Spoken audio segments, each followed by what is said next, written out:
Cyberpunk 2077, a game that I think is safe to say took the world by storm upon its release, but not in a good way at all. This really didn't have a good launch. It was actually really impressive with the complex bugs that were available at launch, which was actually in some cases entertaining, but in most cases extremely annoying. And in this video, we're going to be going over Cyberpunk 2077 almost 3 years later. This game did release in 2020, albeit it was meant to release a lot earlier than that. After the, many delays, it did release in 2020. And in this video, we'll be going over how it holds up in 2023. This is going to be an in-depth exploration of Cyberpunk 2077. We're going to really delve into the state of the game, discussing, its availability on different platforms, the storyline, the characters, the open world, the combats, the graphics, and of course the bug fixes that have come along the way. And I think this is a good time to do it before we get the release of the new Phantom Liberty DLC in September, I believe, of 2023, since that was very recently confirmed by CD Projekt RED. And in today's video, of course, we're not really focusing on Phantom Liberty, although I will do many videos covering that in the future. In today's video, we're looking at the base game, the base Cyberpunk 2077 gameplay and story and everything like that, and now it is almost 3 years later. So let's waste no more time and let's analyse its strengths and weaknesses in 2023. First of all, let's talk about the platforms that, Cyberpunk is available on and the pricing that the game is currently at as well. So the game is available on PlayStation 4, Xbox One, PC, and it also has a free next generation update. And to be honest, the game can be picked up at a very cheap price, as low as about £20 these days, or $20. And that's also, physical and digital. So you can really, you got the choice if you want to get it, in its disc, copy, or if you do want to get it digitally. And of course, if you are on one of the digital new next-gen consoles, then that is the only option. But either way, it's available on the older and the newer consoles and PC. On PC, it can be found for as little as £10 or $10 these days. It's really not at a very high price. And of course, the rough launch really helped it go down in price very quickly. But yeah, it's a very cheap price these days, so it's not overpriced or anything like that. It's not still priced at, the standard AAA price. It's at a low price, and yeah. And it is, of course, always going to be a massive positive, no matter really if the game's good or not. If it's cheap, then it's going to be a positive part of it. But either way, let's actually look at the game itself. And first of all, let's talk about the storyline. Now, Cyberpunk presents a complex and immersive storyline set, of course, in Night City, a futuristic metropolis. Now, you assume the role of V, a customizable protagonist navigating the gritty world of cybernetic enhancements, corporate intrigue, and criminal underworld. The story does explore themes of humanity and the consequences of your choices. Now, while the game's narrative has received praise for its depth and branching paths, it has also faced criticism for certain narrative elements and also some pacing issues. Now, the game isn't outrageously long when it comes to the main story, but it also isn't short. There's a few bits of story padding, I suppose, but nothing major. I'd say, to be honest, there is more story padding, just pointless missions in The Witcher 3 Wild Hunt, and I think it has been improved upon in Cyberpunk, but the overall game is still long. There's hundreds of hours of content to get stuck into. You're not going to find you're running out of things to do, but you might find that some tasks are a bit dull, but nothing really that bad, nothing that you don't get in any other open world game. So to be honest, I personally don't have any issues there. I think the story's good. Is it the best CD Projekt RED story of all time? No, I think The Witcher's story is better. But it's not bad, it's a good story, it works, it's there, I have no problems. I do think that the ending it didn't really quite hit for me, to be honest. I didn't find it that sort of enticing, or I wasn't really emotionally attached to the story at any point, really. But I wouldn't say it was bad, I'd just say that it was nothing absolutely amazing, but it's there for those that want it.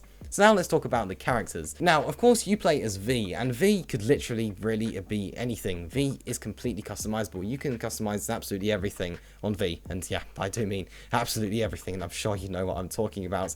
All the customizable features and the character customization screen right at the start of the game is great, and then after you have customized your character to your heart's content, you can then actually pick one of the paths, and there are 3 different paths that you can pick between, and they're all great. Of course, you get the Street Kid, you get Nomad, or Corpo. Now, personally, I've played all 3, and my favorite has always been Nomad, to be honest. Street Kid's also a pretty good one. I'd say Corpo's probably my least favorite.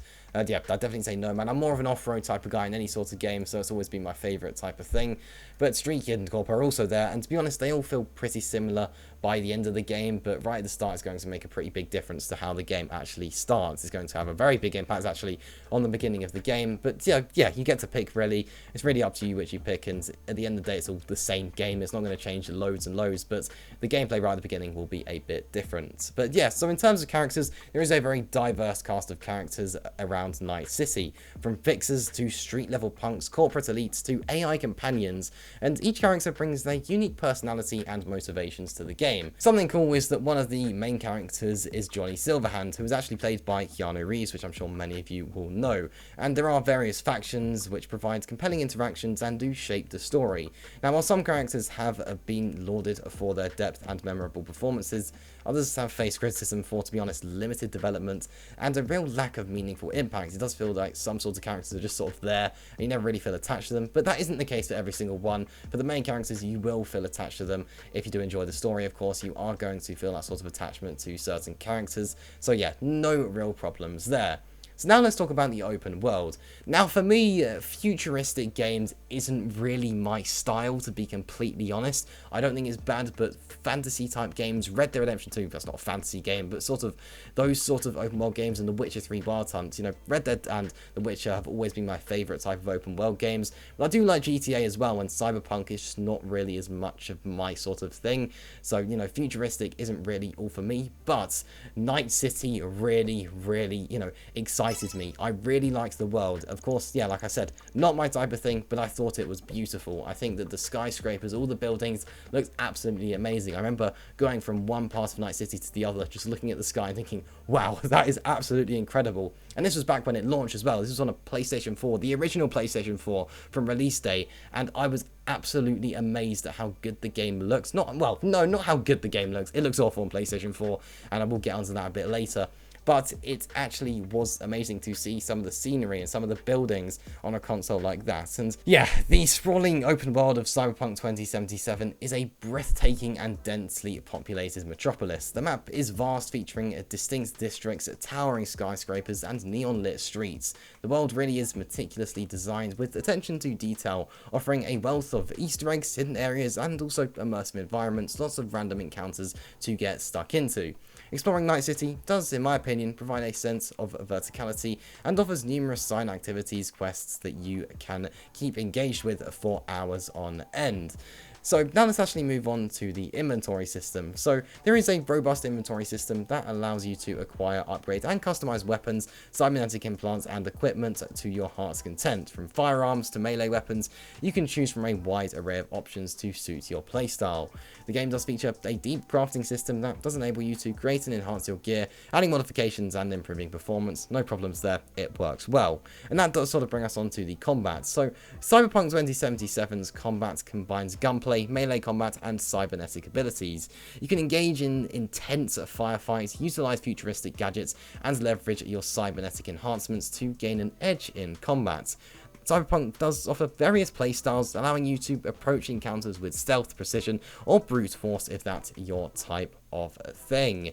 Now, while the combat has been praised for its actually pretty good action and strategic elements, it has also faced criticism for AI behavior and also some balancing issues as well. Sometimes enemies are a bit overpowered, particularly at the beginning of the game, but maybe that is to be expected since you are, don't have good gear, but also at the same time, sometimes you feel a bit overpowered as well, and it's not really much of a challenge as you get later into the game. But that's sort of always how games work in a way, so personally for me, I wouldn't see that as a negative, but others certainly would. So now let's talk about the graphics. So Cyberpunk 2077 boasts stunning visuals with detailed environments, lifelike character models, and impressive lighting effects. The game does feature a distinct cyberpunk aesthetic, blending neon-lit cityscapes with gritty and futuristic elements. While the graphics have been praised for their visual fidelity and immersion, the game's initial release certainly faced some criticism, to say the least, and the game still doesn't look outstanding on PlayStation 4 and Xbox One, which is to be expected. The game is very demanding. If you have a PC, you're going to need a pretty good PC to get a fairly playable experience out of this game.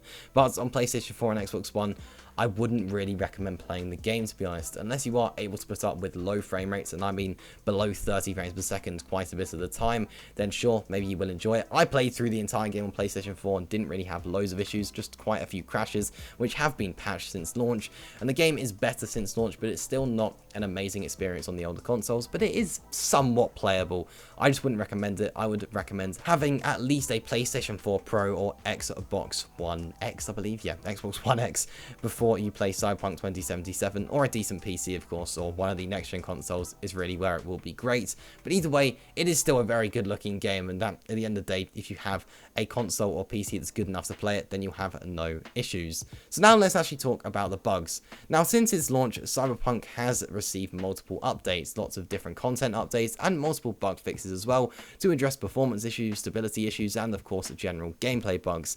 And CD Projekt RED have been actively working on improving the game's technical aspects to say the least, addressing major issues and delivering a smoother experience for all players, and it's really impressive to see how the game has turned around. Now, I would confidently say it is a good experience, it's a playable experience, and it is a good game. Even if it was not broken, I still don't think it would have quite lived up to the hype, because the hype it had got was outrageous. It was one of the most hyped games of all time. So I do think that either way, people would have been a bit disappointed, but of course all the bugs and it being completely unplayable really didn't help at the time either. But either way, I think in 2023, Cyberpunk is definitely worth playing. It does ultimately depend on your individual preferences, but the game has undergone significant improvements since its launch, with numerous bug fixes and performance enhancements, and of course a next generation update since launch as well. It really does offer an immense world, engaging storyline, and diverse gameplay mechanics too. However, of course, you might still encounter a few technical issues or find certain aspects of the game just a bit less interesting, or just not really your type of thing.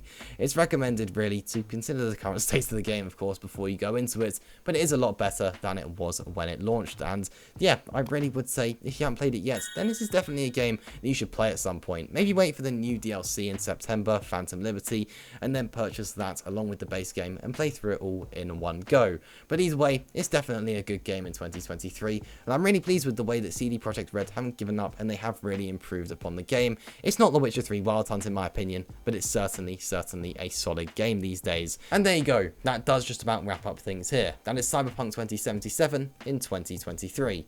Now, on screen now, you are seeing a link to a video where I go over The Witcher 3 Wild Hunt in 2023, and basically a video exactly like this, but instead focusing on The Witcher 3. Hit the link on the screen if you are interested in watching that.